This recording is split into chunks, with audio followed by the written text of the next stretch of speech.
жеңиштин 80 жылдыгына карата Жалал Абад шаарында өлбөс полк жөө жүрүшү болду. Согуштук окуяларга катышкан чоң аталардын сүрөттөрүн көтөргөн шаар тургундары эркиндик аянтынан жеңиш эс алуу багына барышты. Жүрүшкө концлагер туткуну Валентина Симоненко дагы катышты.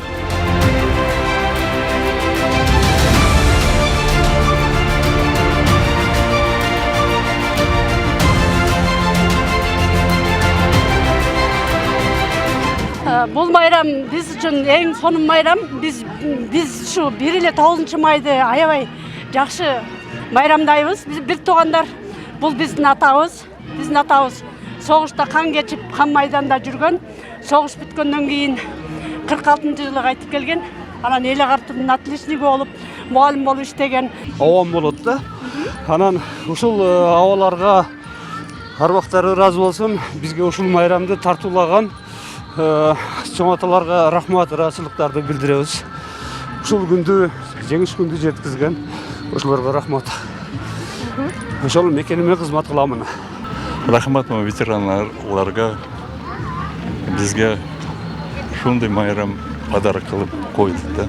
У меня дед прошел всю войну, потом он воевал еще в японской войне, участвовал. То есть для нас это большая победа, это гордость, то, что наши деды воевали за мир во всем мире.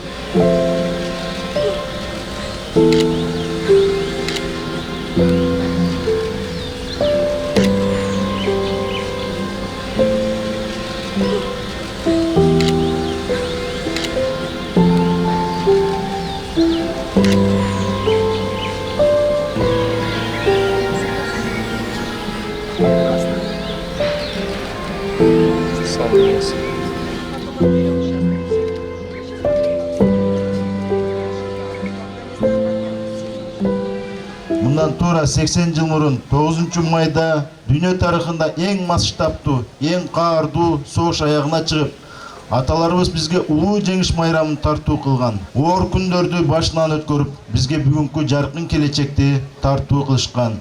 Тилекке каршы 2 жылдан бери жеңиш майрамын улуу ата мекендик согуштун ардагерлерсиз майрамдап жатабыз. Албетте, бул биз үчүн абдан өкүнүчтүү.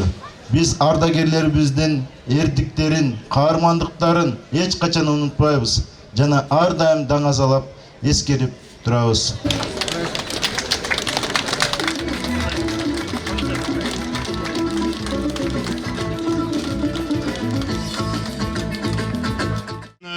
humul faizun. Velhamdülillahi Rabbil alemin. Amin. Allahu Ekber. Бизге ушундай жакшынакай жаркылдаган заманды, биздин ушундай ата-бабаларыбыз кандай кыйынчылыктар менен ушундай заманды бизге алып келип бергенине таазим этебиз. Заманыбыз тынч болсун, элибиз тынч болсун, мындан кийин согуш апаттар болбосун. Биз баягы союзда төрөлүп, союздун тарбиясын көргөнүбүздөн бул майрам биз дайыма биздин жүрөгүбүздө сакталат да, себеби деген бул тарых, бул факты. Жаштарга айтарым, жаштар ушул тарыхты үйрөнгөнчө жүрсүн, себеби булар 9-май болобу, башка майрам болобу, бул биздин аталарыбыз, чоң элебиз.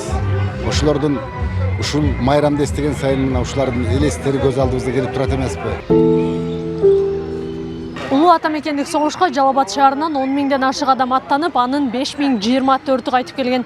Бүгүнкү күндө калада бир концлагердин туткуну өмүр сүрүп жатат. Акылай Карабаева, Шерзат Эгембердиев, регион.